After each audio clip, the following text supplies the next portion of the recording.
Hello, and welcome to our new episode of Speak Revenue. Remember, revenue is not a goal, it's a result. But a result of what exactly? In this show, we turn our eyes from the output towards the inputs. We speak with sales leaders and entrepreneurs about their journeys. So join me on our quest to uncover and learn the root causes of success. Let's find out what works for them and what didn't. Today, with my guest, Matt Austin. Matt, so nice to have you.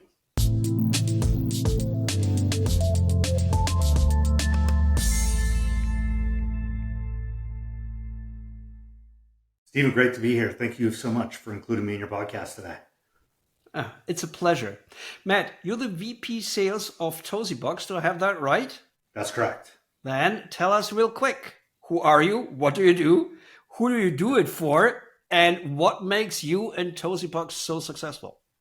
All right, I think you covered the first couple bits of that. I'm Matt Austin. I am a lifelong sales advocate. I started my career as an SDR and have worked my way up from that role through multiple different levels of individual contributor and leadership roles over the past about 16 or 17 years. Currently, like you mentioned, I am the VP of sales for North America for Tosibox. What that means is that I have full revenue responsibility for Mhm. all of North America. Tosibox is a European headquartered organization, so I lead all of our revenue Mhm. activities in North America. And I think what has made me in my career successful is really a focus on the process. I learned early on that there's a lot about sales that we don't have any control over. Things can go sideways quickly, whether or not Yeah. we execute our jobs perfectly.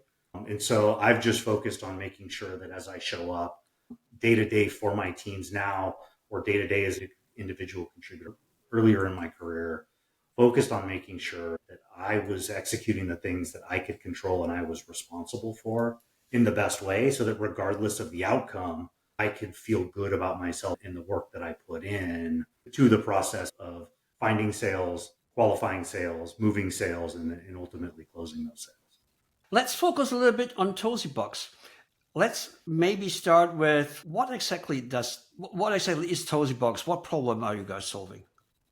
Yeah, Tosibox right now is a hardware and software solution designed for networks for critical infrastructure. So we serve organizations, whether public or private, that have critical assets that are distributed across a wide area, that have data needs that need to be transmitted either from a remote site back to a global or a regional headquarters, so that they can monitor and control those assets remotely. And that's hardware and software. What exactly does the hardware part do? And what does the software part do? Sure. So the hardware lives at the sites of the remote, at those remote locations, provides a firewall for everything downstream at that location, and then encrypts and communicates through our data tunnels the data coming from that asset back to that central location, and provides secure networking for the ability for organizations to not only monitor but control those assets through the use of a building automation or a SCADA software platform. And So our when you say software is critical infrastructure, what are we talking here? sure, it can be anything from we've got a pretty good presence in the production and midstream oil and gas space. So oil wells, pipelines, do work in large real estate Mm-hmm. owners managing multiple buildings spread over states, countries, or globally.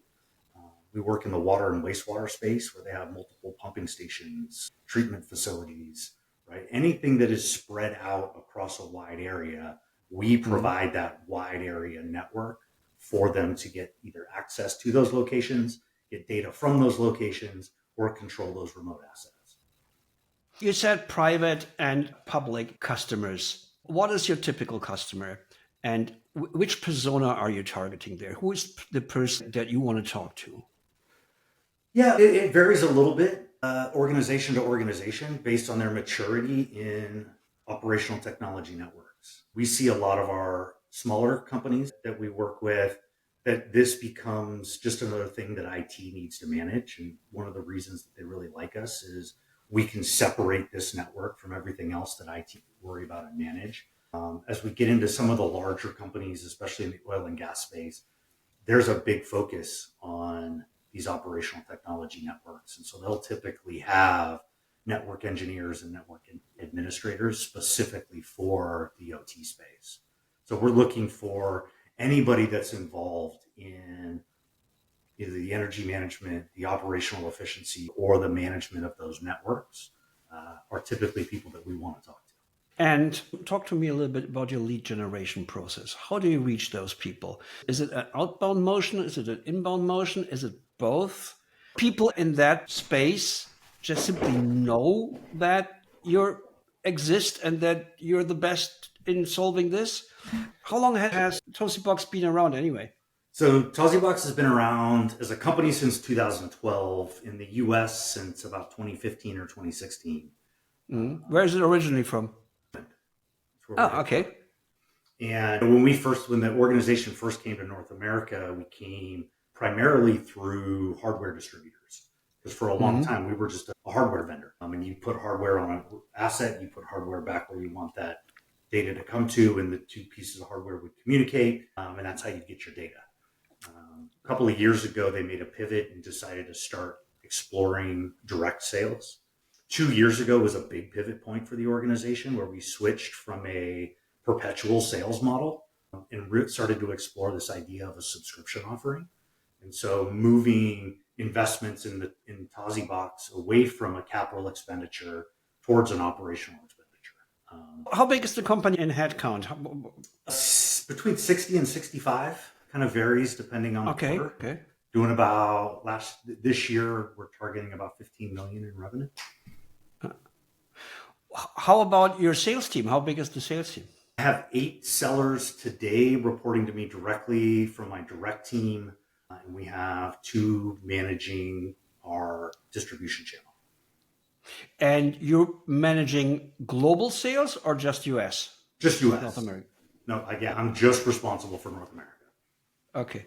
So getting back to that question, you and your sales team, how do you get in front of potential customers? So right now, our pipeline is generated about 90%, 85 to 90% through outbound.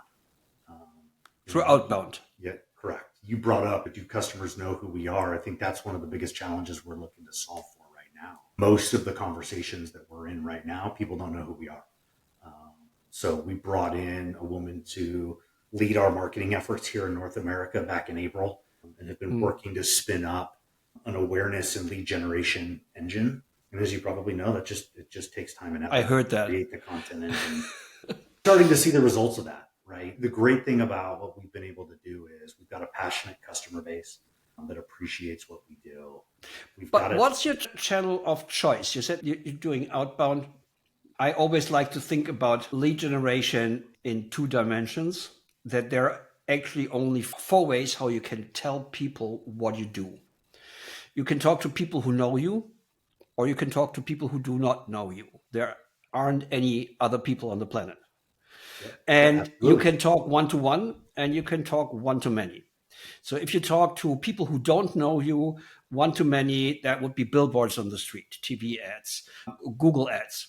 If you do cold calling, cold emailing, this especially cold emailing feels like one-to-many, but it's really one-to-one. And it's to people who don't know you, else it wouldn't be cold. While posting on LinkedIn, for instance, is talking to people who know you, else they wouldn't see it, one-to-many. So in that context, what is your go-to method to get in front of people? Do you do cold calling, cold emailing, LinkedIn posting? How does that work? Yes. No, we do it all. Right. My philosophy has always been that you have the best conversation, and the best way to open conversations is through familiarity. Right. Yeah. And that familiarity is built through a multi-channel outreach process. So we incorporate cold calls, cold emails, LinkedIn connections, LinkedIn posting, because what we want is people to hear my salespeople's names and our company's names a few times, so that when we have the opportunity to connect with them, it is less of a quote cold call, right? Because now they've heard our name when we leave them a voicemail. They've seen our name in the emails that we send them. They've seen us come through and connect with them in post and share things on LinkedIn, right? Which just makes it so once they hear, hey, I'm from Tosibox, they're like, oh, you know what? I've seen that name a couple times. Tell me a little bit about what you guys do. I think you need to incorporate all of those pieces to build that level of familiarity to be able to make those connections, which in this day and age are getting harder and harder to make. Is your audience typically on LinkedIn? Some of them are, some of them still use it as a digital resume. You know, they're there, but they're not active. They're not checking it very often. We're actually starting to do more and more work with professional associations. We find, number one, it's easier to target the people that we want to target, but that they tend to participate more regularly there than they do on the social channels like LinkedIn. Tell us a little bit how you approach professional associations. Seems to be a channel that keeps coming up in conversations that we are having on this podcast. How do you select, how do you approach, and how do you manage those professional associations as a channel? So some of it's trial and error. And obviously, we have three key industries that we're trying to focus our organization around right now, where we think we can have the most success. So part of it comes in just researching and finding out who those associations are and what they are. The ones that we have selected to work with and are starting to work with offer kind of sponsorship opportunities with their association on an annual basis. That opens you up to association-sponsored events, webinars, trade shows, which we do a lot of. We do a lot of in-person events, both on the national and the regional level. And so we use those as our gateway to be able to get to the trade shows, which are really valuable to us, but also have other ways and other people to use to get our message out there. Let's talk a little bit about the setup of your sales team. It sounded for a moment there like you would do account-based marketing and account-based sales, but I'm not quite sure. How is it sales team set up? Do you have RS, SDRs, account executives? Talk to me about that a little bit. Yeah, no, our account executives are full cycle AEs. So they eat what they kill, right? So part of what their expectation on a daily basis is to be doing prospecting activities. We have them set up currently in a territory format. So each of our sellers has a number of states that make up their territories. And then we focus them based on industry within those states and try to help point them into the directions of the applications, the personas, and the organizations that we're having a lot of success with to narrow it down. Because, you know, if you look across 6 or 7 states, it can get a little bit overwhelming with the number of potential targets that are out there. What's your definition of a good sales rep? Ooh, I would say it comes down to really 3 or 4 key characteristics. For me, that comes back to perseverance, back to creativity, it comes back to curiosity, and it comes back to a process orientation. How do you check for this when you hire people? Are you currently hiring? I just got through a hiring process. We'll kick it back up again at the beginning of the year. So talk to me a little bit about about your hiring process and your onboarding process. How do you ramp them up? How do you enable them and get them up to speed quickly? Sure. So from a hiring perspective, we've built a scorecard based on about 12 different competencies that we look for in sales and questions associated with those competencies. I have a group of people that we use for every set of interviews that ask the same questions to each candidate, the same group of questions of each candidate that they work with. And then we get together, we score them based on the scorecard that we've created, and then select candidates based on the overall score. What that's allowed us to do is, one, it gives people not just the experience of running interviews, but now because they're asking the same questions of different candidates, they can start to recognize patterns and look for things and hear them over and over again and be able to compare responses, as opposed to kind of a round robin of, hey, this time you ask these questions, this time you ask those questions. And then as it comes to onboarding, we're going through that process now. So I started in Tosibox in February. So some of this stuff, we're building the plane as we're flying it. One of the things that we've really started incorporating heavily is AI in our onboarding process, right? There's been some really good work from people that I know through LinkedIn that have offered a series of classes and webinars about how to better use AI in sales. And one of the things that we're leveraging a lot is ChatGPT right now, like everybody else, right? But we've found that Using ChatGPT, the research that new salespeople need to do to markets that they're focused on can be done more quickly. But one of the really cool things is with ChatGPT, if you pay for the GPT-4 and you web enable it, we can actually set up the new salespeople to have conversations with ChatGPT acting as our personas, which is enabling our salespeople to have 5, 6, 10 conversations a day through ChatGPT, where historically we would give reps a script, train them on the script, and get them on the phones, and hopefully you get 3, 4, 5 conversations a week. We're ramping up the number of those conversations they have early on and allowing them to get more reps in early so that as they get on the phone, they're much better versed and much better experience. And are you using bare bone ChatGPT to do this, or is there a ChatGPT based tool that you use for this practice runs? We're doing it straight through ChatGPT. Pay the $20 a month per rep so that they can have access to. Tell me, it sounds to me like there is a story behind this, how you came up with the idea and experimented with it and finally implemented it. Step me through that story. Well, first, it wasn't my idea. I was on a webinar with a couple of gentlemen that know way more about this stuff than I do. Part of the webinar series was about how to use AI in onboarding, and they brought it up. And as I listened through the 45 minutes or so of their presentation, it just made sense, right? And so because we were building a new onboarding process, I'm a big believer in experimenting and learning from those experiments. And so I knew there was a traditional way that we'd done this before. This sounded intriguing, a cool way to test and use something different. And we figured we'd give it a shot. There wasn't a whole lot from my end that went into it, except for just recognizing and trying to figure out how to apply the lessons that they had more generally, specifically to our business. And how does it practically work? Do they get a paid GPT account and they can just type away and practice, or how does that work? Yeah, so we set them up with a paid GPT account, have them download web plugins so that they can get access to up to the minute, up to the date information and not limited to what's available in 3.5, and then provide them with prompts that they can go through. One, to help teach GPT what we want them to be focused on and talking about. Let GPT understand a little bit about who we are and the problems that we solve, the challenges that our personas face, and then ask them to run a scenario where we can highlight, hey, these are the top 3 or 4 objections that we get. Let's run through a conversation scenario, a sales scenario, where you act as this persona and I'll act as the salesperson. Now, you said you went in your career all the way from SDR up to VP sales. On your personal opinion, when you look at those conversations, how close are they to reality?